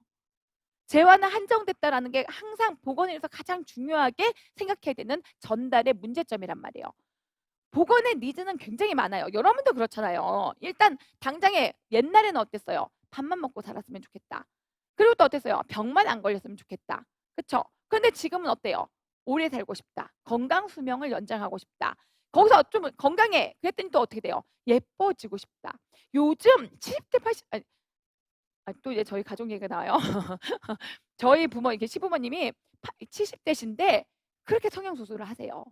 무슨 말이냐면 미에 대한 건강하시니까 드시는 약이 하나도 없으시거든요. 건강하시니까 이제 미에 대한 요구가 그렇게 그러니까 화려하다는 표현은 좀 그렇고 이제 자꾸 부정적인 감정을 빼야 돼요. 왜냐면 "왜 나도 안 하는 성형수술을." 막 이렇게 하긴 하는데 그만큼 그러니까 건강에 대한 욕구가 점점점 진행된단 말이에요. 근데 그 모든 게 뭐예요? 재화가 필요하단 말이에요. 한마디로 얘기하면 돈이 필요해요. 그래서 보건 의료라는 건 뭐다? 보건에 대한 수요는 높아져요. 하지만 공급은 제한적인 측면에서는 한정이 돼 있기 때문에 뭐와 뭐? 자율성과 형평성의 싸움이다. 이걸 먼저 기억하셔야 돼요.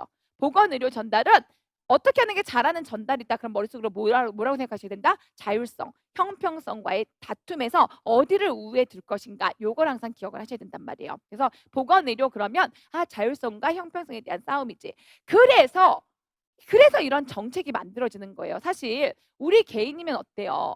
내가 열심히 돈 벌어서 내가 내 얼굴에 성형을 한다는데 네가 무슨 상관이야? 이럴 수 있잖아요. 하지만 누군가의 눈으로 보기엔 야, 예를 들어서 이제 내일 모레 여든인데 왜 자꾸 얼굴을 쌍꺼풀 수술하고 안면 거상을 하고 눈썹 문신하고 자꾸 이러지? 우리들은 못 먹고 못 살잖아. 그런데 못 먹고 못 사는데 이게 어린아이야. 그다음에 임산부야. 그러면 그들은 어떻게 생각하겠어요?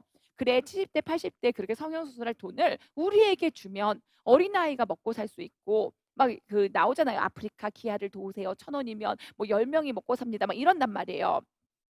우리가 먹고 살 수 있고 임산부가 건강해질 수 있는데 그 재화를 좀 나누면 안 될까?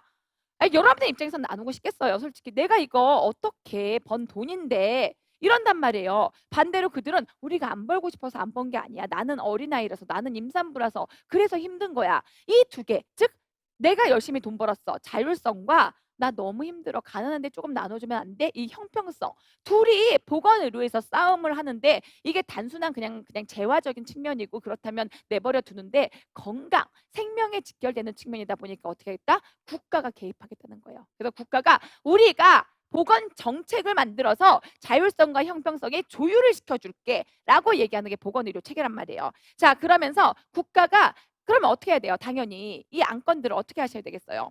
안건을 만들어야 되겠죠. 어떤 내용들을 가지고 그 자율성과 형평성을 나눠줄게 이렇게 나가야 되잖아요. 그래서 제일 처음에 뭐야 돼요? 보건 정책을 하려면요.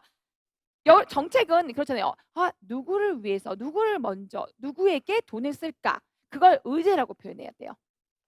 의제라는 건 아직 확정되지 않은 의가 이제 의심 이런 가정 막 이런 뜻이거든요. 아직 확정되지 않았다는 뜻이에요. 확정되지 않은 주제를 내겠다 이런 얘기예요. 그래서 제일 처음에는요. 보건 정책에 대한 의제를 내요. 내는 건 아직까지 확정이 아니죠. 형성을 해요. 자, 의제를 내면 하나만 나오는 게 아니지. 아직까지 의제라는 건 가짜 주제들이잖아요. 뭐 임산부를 먼저 도우세요. 뭐 누구를 뭐 어린아이들을 먼저 영유아를 먼저 도우세요. 아니면 노인들의 미용을 먼저 도우세요. 뭐 청소년들의 뭐 감염병을 먼저 도우세요. 막 이런 여러 가지 의제가 나올 거잖아요. 그 중에서도 우리가 다 해주고 싶지만 다 해줄 수가 없단 말이에요. 그러면 어떻게 해줘야 돼요? 그 중에서 우리가 정말 가장 우선순위가 높은 사업을 확정하겠다라고 나가야 되는 거죠. 그게 바로 뭐예요? 정책이란 말이에요. 여기서 말하는 정책이라는 건 우리가 이렇게 여러 가지 많은 과제들 중에서 우리가 완전한 정책을 만들어 주겠습니다. 그래서 보건 의제를 먼저 형성하고 그 의제가 그 중에서 가장 먼저 사업을 시행하겠다라고 딱 확정을 짓는 걸 우리는 정책이라고 표현한단 말이에요. 그래서 정책을 그러면 형성하면 형성이라는 건 만들어졌다 이런 얘기지만 만들어진 게 확정은 아니잖아요. 확정을 내리는 걸 정책을 결정했다 이렇게 얘기를 하는 거죠. 여기서 채택이라고 해야 되겠네요. 결정은 여기 미치고 채택. 그래서 A라는 책에는 형성과 채택을 각각 나눠놓은 책도 있고 이거 두 개를 합쳐서 형성하고 채택하는 이 모든 과정이 정책이 결정됐다. 이렇게 표현하기도 하고요. 우리 시험에서는 이 부분이 나왔어요. 그 보건의 많은 사업들을 확정은 아니지만 임시적으로 여러 가지 항목들을 요거죠. 이게 기출 문제였죠. 앤더슨이 제시하는 보건 정책 과정 요 정책 과정 중에서 심각성을 인정해서 해결해야 되는 정책 문제를 선정하는 단계. 아직까지 정책은 확정적으로 딱 정책이라고 결정은 안 됐지만 정책의 이런 문제들은 어떤 것들이 있습니까라고 얘기하는 단계를 뭐라고 한다고요? 의제를 형성하는 단계라고요. 그다음에 이 의제를 확정하는 게 바로 정책이 결정되는 거다. 이런 용어들은 조금 구별하시고 어쨌든 우리가 이렇게 정책의 의제를 형성하고 정책을 결정하는 이유는 뭐다? 국가가 나서서 보건 의료 서비스의 전달 문제를 해결해 줘야 되기 때문이다라는 거예요. 자, 그래서 의제 형성과 정책 결정까지 같이 봤으면 이제 본격적으로 우리가 보건 의료를 전달해야 되겠죠. 보건 의료를 전달한다는 개념은 뭐예요? 보건 의료 서비스를 제공한다라는 의미예요. 자, 그러면 보건의료 서비스가 뭔지를 알아야 되겠죠. 보건의료 서비스라는 건 뭐겠어요? 구성요소 보기 전에 여러분들이 알고 있는 보건의료 서비스는 뭐예요?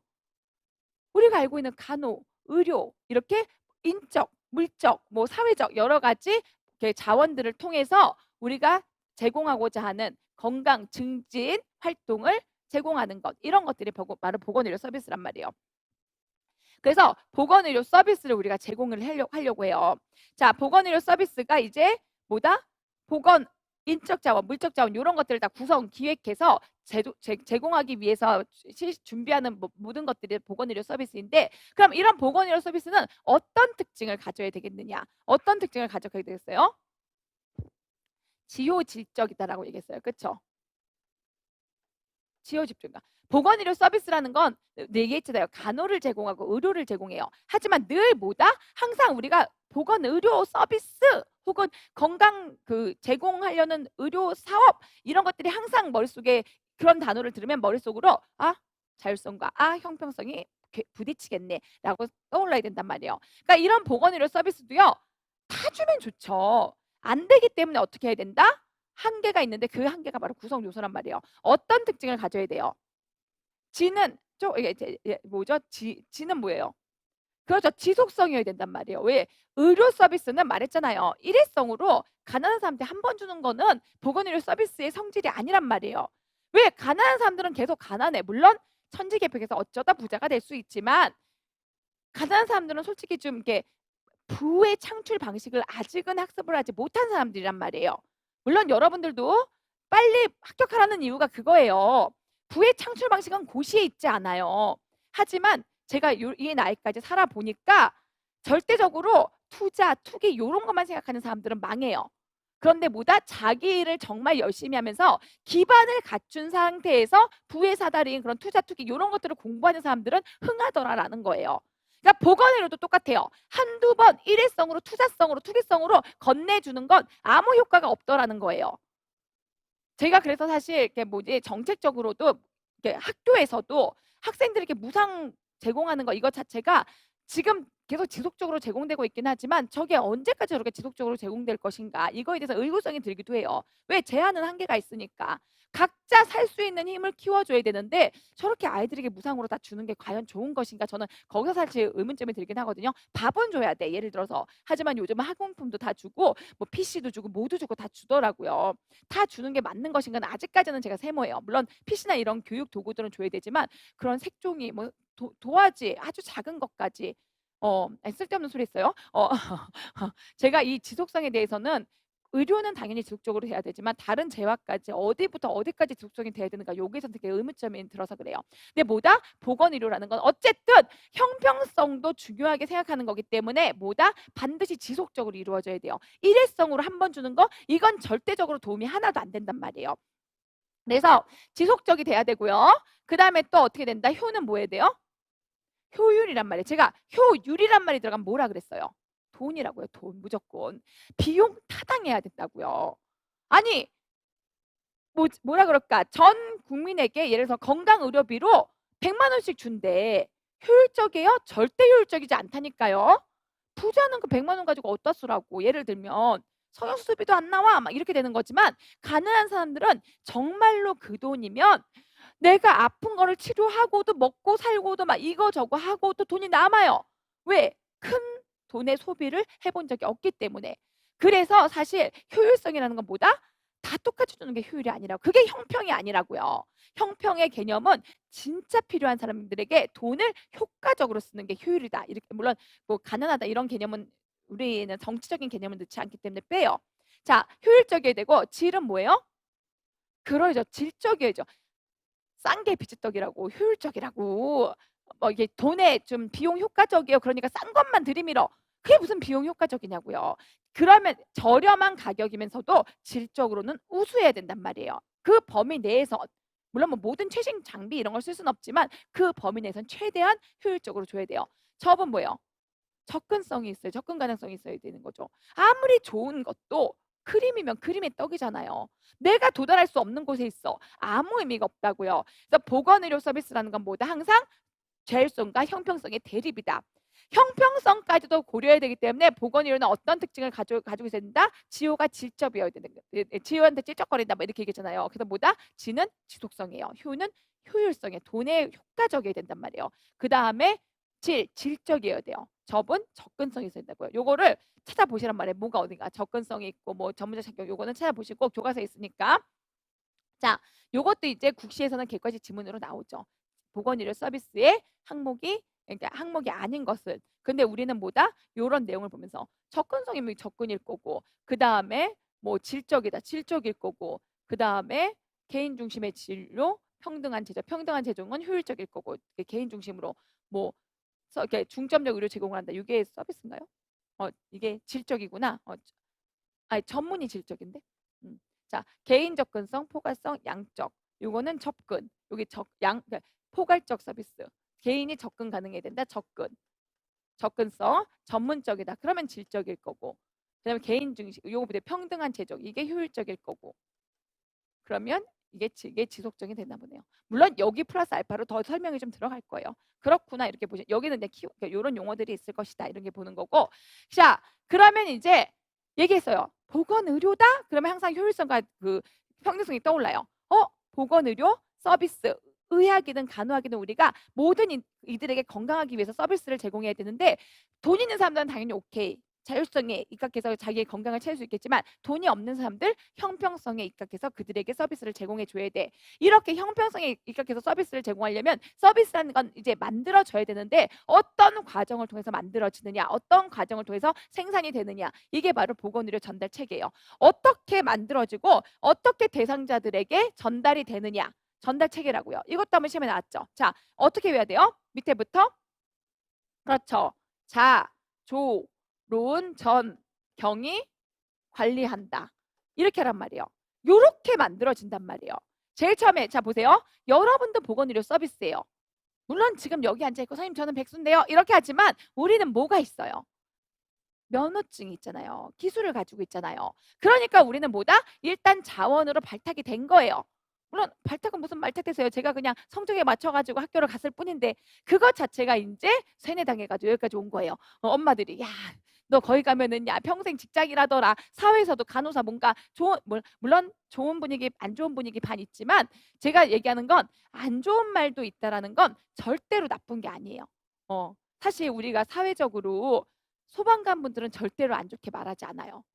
위대하시니까. 하지만 저보고 해라? 못해요. 무섭잖아요. 내가 불에 타 죽으면 어떡해 막 이렇게. 근데 간호사는 좀 간호사 자체도 그렇지만 보건교사는 안 좋은 시선이 많아요. 그 말엔 뭐가 있다? 돌려 말하면 질투가 있다라는 거죠. 그러니까 세상이 그러더라고요. 세상이 좀 자기보다 좋아 보이고 나아 보이고 편해 보이고 막 이러면 겉으로는 좋은 척 하지만 내면에서 엄청 많이 깎아내려요. 제가 보니까 사회가 그렇더라고요. 나는 그냥 솔직하게 얘기했을 뿐인데 뒤에서는 다른 말 하고 있어. 왠가 들어봤더니 나중에 막 친구들도 그렇고 다른 말해서 왜 그러냐 물어봤더니 너가 너무 잘 나가서 막 이렇게도 얘기하는 사람들이 생기더라라는 거예요. 물론 잘 나간 적은 없어요. 이제 어쩌다가 안 됐다가 이제 어쩌다가 이제 그 좀 이렇게 뭐가 하나 이루어졌을 때 그렇게들 얘기를 하더라는 거죠. 여지껏 안 나간 거 뻔히 다 봤음에도 불구하고. 그래서 제가 왜 이런 말을 하냐면 이제 간혹 누군가가 보건교사를 폄하하는 이런 글을 쓰거나 올리거나 이게 나이가 든 사람들이 보면요. 거기에는 반드시 질투의 심리가 있다라는 거예요. 그런데 힘든 일 하는 분들 정말 솔직히 내 자식을 시키는 게 맞을까라고 하는 그런 글들에는 함부로 질투의 말을 못 써요. 왜냐면 질투가 안 느껴지니까. 물론 그분들도 굉장히 숭고해요. 저는 그렇게 생각하지만 쉽게 접근하기는 힘들 수 있잖아요. 근데 아마 저는 100% 예언하는데 그분들의 처우를 굉장히 좋게 해주고 굉장히 고소득을 주잖아요. 그러면 또 이제 악플들이 달리게 될 거예요. 뭐 그깟 일 해 가지고 뭐 그렇게 돈 받는 게 맞아?" 막 이러면서. 그러니까 세상이 그러니까 다 내려놓으시고, 왜냐면 제가 이제 얼마 전에 보건교사에 대한 악플을 붙고 슬펐다라는 선생님과 이제 상담을 해 가지고 "그런 생각 전혀 하지 마셔라." 여러분들이 붙는 순간에 솔직히 내가 가서는 힘들어요. 왜냐면 그 질투 섞인 말들이 인제 "야 뭐 그니까 양호교사 막 뭐 커피나 마시고 막 막 니들이 하는 일이 뭐가 있어. 국민 세금이나 그거 갉아먹지." 막 이런 말을 설령 한다 한들 다 한 귀로 듣고 한 귀로 무시하세요. 정말 부러워서 그러는 거예요. 부러움이 동전의 양면처럼 뒷면으로는 시기 질투가 악평으로 남더라.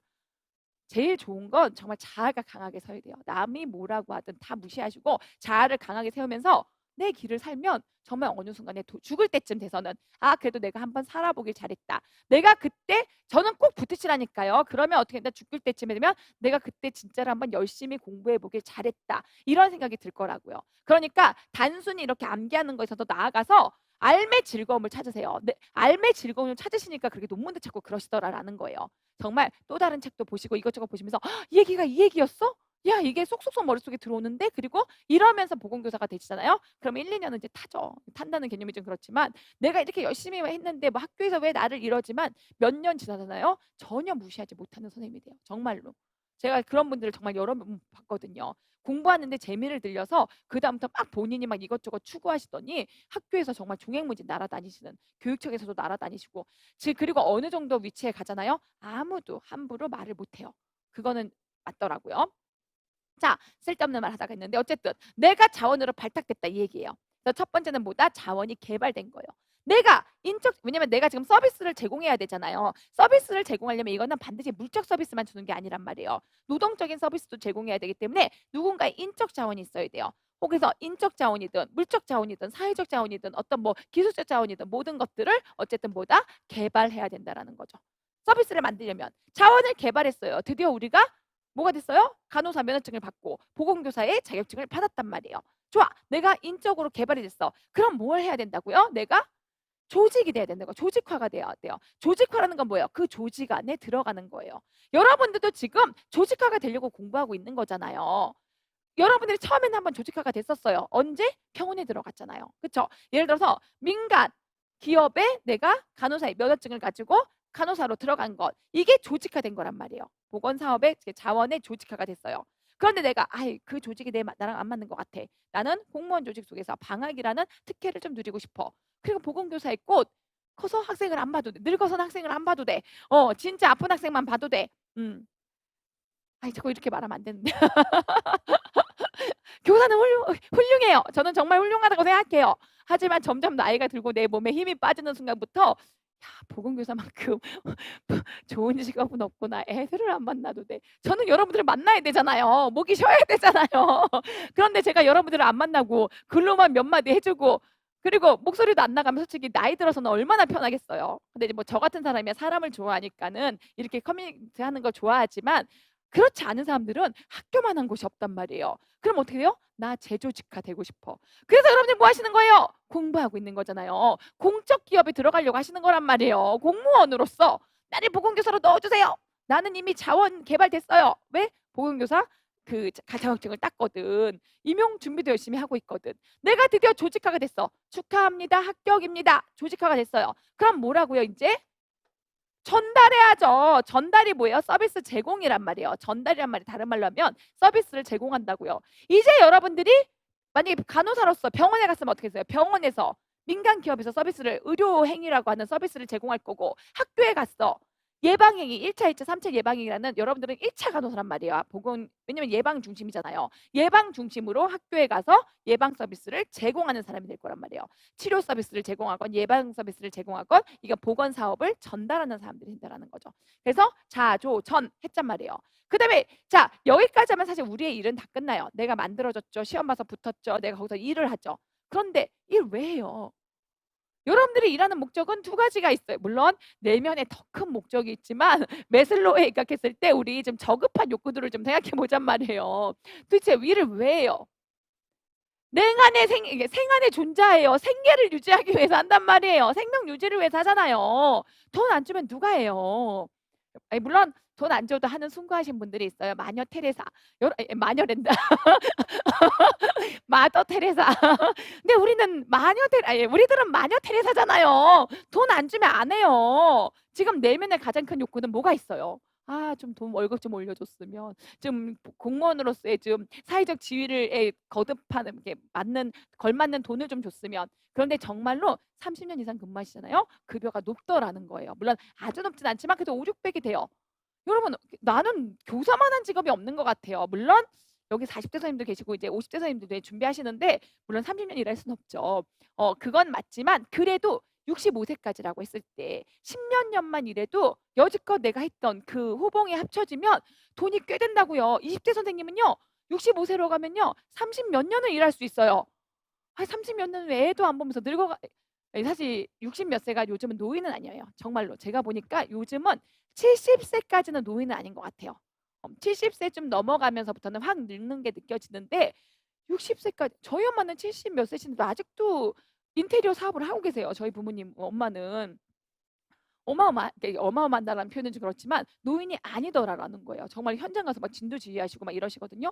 그럼 저희 시어머님은 아직도 성형수술하시고, 정말 딱 얼굴 보면 그냥 누가 봐도 50대예요. 나랑 언니 동생 하게끔 까지는 좀 오버고. 저는 그렇게 생각하고 싶지 않아요. 자, 뭐다? 헛소리 했는데 전달 얘기하려고 해요. 전달 이렇게 하는데 뭐다? 우리의 1차적인 욕구인 경제적 자원을 누가 지원하느냐, 경제적 지원을 누가 하느냐도 굉장히 중요한 요소다라는 거죠.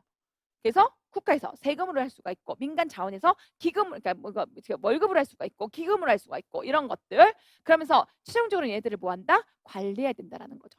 관리는 뭐라고 했어요? 의지의 규제라고 했어요. 관리의 세부 항목은 뭐라고요? 뭐라고요? 의사결정, 지도력, 규제. 그렇죠. 규범과 조정. 이런 규제와 조정, 규범과 조정, 뭐 이런 것들이 있어요. 의지의 규제, 의지의 규범, 이런 것들이 바로 관리하는 요소이자, 이런 내용이 바로 우리가 보건의료 전달 체계를 구성했다라고 보는 거죠. 자, 구성했어요. 자, 그 다음에 보건의료 체계의 유형을 같이 한번 보도록 할게요. 보건의료 체계 유형은 어떻게 전달하느냐예요. 우리가 아까 보건의료 서비스를 전달하기 위한 요소들을 구성했죠. 구성했단 말이에요. 그쵸? 자조, 전경, 관리 이렇게 구성했어요. 구성했으면 이걸 이제 전달해야 되잖아요. 어떻게 전달하겠냐라는 거예요. 자, 그게 바로 전달의 유형이에요. 체계의 유형이에요. 이게 무슨 말이냐면 뭐와 뭐의 싸움이다? 자율성과 형평성의 싸움이에요. 우리가 간호사도 우리가 만들어냈고, 그 다음에 보건교사도 양성이 냈어요. 이 사람들을 이제 어디에서 어떻게 써먹겠냐라는 거예요. 사실 여러분들도 그렇잖아요. 간호사가 뭐 의사만큼 월급을 줘. 보험교사 하겠어요? 안 해요. 여러분들에게 간호사로서 월 뭐 1,000, 2,000씩 줬다. 그리고 혹은 5,000씩 줬다. 5,000은 좀 과하고 2,000씩 줬다. 보험교사 왜 해요? 월급 200인데 예를 들면 방학이고 뭐가 없어요. 나는 2,000 받아가지고 빨리 10억 만든 다음에 그때부터 노후를 편안하게 살 거야. 이렇게 간단 말이에요. 그런데 그렇게 못 주는 이유가 뭐예요? 그렇죠. 재화의 한계란 말이에요. 왜냐면 돈이라는 건 돌고 돌잖아요. 내가 간호사수 2,000을 받으면 누군가는 그 돈을 못 벌어요. 이게 어쩔 수 없이 돈이라는 건 상대적이기 때문에. 그러다 보니 돈이 없으면 의료를 못 받는 사람도 있을 수 있을 거란 말이에요. 그래서 간호사를 많이 양성하는 이유는, 혹은 의사를 많이 양성하는 이유는 보건의료 체계 유형에 있어서 누군가에게 갈 돈을 좀 배분하자, 이런 개념이 있다는 거죠. 저도 뭐가 맞는지 모르겠어요. 근데 어쨌든 의료는 이럴 필요가 있다는 거죠. 배분할 필요가 있다. 다른 사회적 재화까지 몰라도 의료는 배분할 필요가 있다는 거예요. 자, 그래서 레머랑 프라이가 얘기해요. 야, 그거 국가가 조절해야지. 자율성과 형평성은 국가가 조절해야지 개인으로는 조절이 안 돼. 하지만 그래도 개인의 기술도 굉장히 중요하기 때문에 개인을 굉장히 중시하는 이론이 있을 수 있고, 아니야, 국가가 전적으로 개입해야 돼 라고 하는 이론이 있을 수 있어요. 그 모든 항목들을 다 나눠놓은 게 바로 레머의 첫 번째 매트릭스형이에요. 레머는 뭐라 그래? 레머가 뭐라 했어요? 자기 복을 포장해서 사게, 이렇게 했어요. 자, 자는 뭐예요? 자유기업형이다라는 거죠. 보건의료도 기업들이 자유롭게 기업하듯이 자기 돈으로 자기가 기업하고 물건 사고 팔듯이 보건도 그렇게 돼야 돼. 왜? 의사들의 기업이거든. 의사들 그거 하기 위해서 정말 열심히 했어. 그리고 그렇게 하지만 의료가 향상돼라고 말하는 거죠. 그래서 정부 개입이 최소화되고 그다음에 어떻게 한다? 시장의 수요 및 가격을 시장에 의존하게 되겠죠. 그러다 보니까 보건 의료가 개인 책임이 되다 보니까 뭐다? 사회적인 보육의 장성은 낮아지게 되는 거죠. 그러니 뭐라 그랬어요? 안 되겠네. 의료를 다 자유 기업형에 낮추다 보니까 너무너무너무 보장이 안 돼. 가난한 사람들은 취약해. 그러니까 어떻게 돼요? 그러면 살짝 국가가 좀 발을 담궈 볼까? 이게 뭐예요? 복은 뭐였어요? 복지지향형이란 말이에요. 의료를 복지로 줄게. 자유기업처럼 의료인들이 니네들이 다 해먹어. 그런데 의료가 필요한 사람들은 국가에서 복지 차원으로 나눠줄게. 이게 복지지향형이에요. 그래서 누가? 정부가 살짝 보건시장에 발을 담그는 거죠. 어떤 걸로? 사회보험이나 조세를 통해 정부의 돈을 통해서 어떻게 한다? 질, 비용 이런 것들을 정부가 살짝 통제해가지고 형평성을 보장하겠다 이런 거죠. 그런데 복지라는 거 말 그대로 정부가 세금으로 주는 거란 말이에요. 아니면 기금을 모아서 주거나 보험을 모아서 주거나 요것도 부족할 수가 있다라는 거죠. 왜? 부자들은 성형수술 막 하고 다니는데 가난한 사람들은 어떻다? 국가에서 주는 보조금에 의존해서 사니까 요것도 부족할 수가 있다라는 거죠. 그러니까 이제 어떻게 된다? 국가가 안 되겠다. 의료만큼은 조금 더 국가가 많이 하자. 그래서 하는 게 뭐예요? 포괄적 보장형. 그렇죠? 국가가 포괄적으로 보장해 줄게. 이 명칭 반드시 외우셔야 된단 말이에요. 어떻게 돼요? 시장 개입에 국가가 엄청 많이 개입한대. 그래서 전 국민이 가급적이면 보건의료 서비스 무상으로 제공해. 캐나다 이런 데가. 그러니까 뭐 의사들한테 우리가 인두제를 해가지고 너희들이 받는 환자만큼 국가가 n분의 1로 줄 테니까 그 사람들한테 오는 사람들한테 다 똑같이 조금씩만 받아. 막 이렇게 된단 말이에요. 뭐 건강권 보장은 굉장히 잘 되나 당연히 단점으론 의료의 질이 약해지거나 이게 또 좋지 않은 게 다 똑같이 n분의 1로 받으니까 중환 환자, 약한 환자 물론 중환 환자들은 3급, 3차로 가긴 하지만 굉장히 오래 걸려요. 캐나다에서 병원 한번 가려면 지금 제가 옛날에 캐나다 갔을 때 저희 조카가 살거든요. 고모가 계신데 같이 병원을 한번 갔어요. 7시간을 기다리는 거예요. 단 다리 하나 삐끗했을 뿐인데. 인두제니까 약하건 중하건 오는 사람 그냥 하나 받아요. 물론 아주 중하면은 이제 빨리 중환으로 보내긴 하지만 웬만한 사람들은 정말 6, 7시간 기다려야 된단 말이에요. 이런 단점이 있어요. 그래도 어쨌든 다 똑같이 의료에 있어서는 똑같이 수혜를 받는다 이런 것들. 그리고 안 되겠다. 북한 나와. 의료시장 제거해. 다 내 거야. 막 이런 거죠. 모든 사람 다 똑같아. 사실 모든 사람이 다 똑같아야죠. 푸틴은 아니 이렇게 사람 이름 말하면 안 돼요. 아무개 씨는 아니란 말이에요. 아프면 제일 그리고 모든 사람들은 똑같고 사실 이상이에요. 이상. 저는 공산이나 이런 사회화는 어느 정도의 사회화는 나쁘지 않은데 공산은 이상이라고 생각해요. 공산은 똑같이 공공의 재산을 나눈다 이런 뜻이거든요.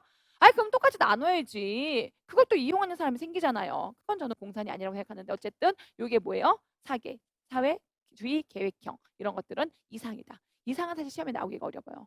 여기서 많이 나오겠죠. 그렇다는 거예요. 제가 그렇다는 거지 뭐. 어. 그다음에 프라이는 3개로 나뉘었어요. 좋아. 사실 얘가 먼저 얘기하고 제가 얘기한 건데 프라이는 뭐라고 얘기했어요? 자, 최대의 자유 허용하고 국가 통제 조금만 해. 이거 뭐다? 자유방위명. 우리나라는 여기에 들어가 있어요. 그러니까 이 자유방위명을 2개로 나눈 게 레머였어요. 맨 위에 거 2개로 나눈 게 자유기업이랑 그다음에 보장으로 나눈 게 그 레머였고요. 자, 자유방위명. 그래 시장 중심으로 가자. 우리는 조금만 개입할게. 개입을 안 하거나. 그랬더니 아니야. 우리 캐나다라니까 포괄적으로 국가가 제공을 하고 싶어. 하지만 자유기업도 조금 인정해 줄게. 이건 뭐다? 사회보장형. 그렇죠. 보장이란 말이 국가가 주겠다는 거예요. 그리고 자, 그다음에 이제 선택권 따위는 없어. 뭐다? 사회주의형. 됐다. 여기서는 당연히 여러분 장단점 반드시 암기하셔야 돼요. 여기 청팅으로 재원질적 예비 지불했죠? 재량권이 있느냐 없느냐 뭐 이런 것들 운영에 묘미가 있느냐 없느냐 질은 어떠냐 뭐 이런 것들 자 적정성이 있느냐 없느냐 비용은 어떠냐 뭐 이런 것들은 반드시 장단점은 여러분들이 기억하셔야 돼요. 자, 그다음에 우리나라 보건의료 제도예요. 우리나라 보건의료 제도 이것도 시험에 나왔잖아요. 우리나라 보건의료 제도는 뭐 중심이에요? 자, 우리나라 보건의료는 아까 프라이웨이 할 때는 어디에 속해 있어요? 자유방위면. 그쵸? 그다음에 레모에 있을 때는 어디에 속해 있어요? 어디에 서 있어요? 자유기업이라뇨. 큰일 나요. 아메리카예요. 아메리카. 그렇죠. 복지지향이라면. 우리나라는 두 번째 거에 속해 있어요. 자, 미국에서 오셨어요. 자유기업형. 혹은 그 아까 뭐 다른 거 얘기하시면 포괄적 보장면 캐나다에서 오셨어요. 우리는 그 중간인 복지지향형이란 말이에요.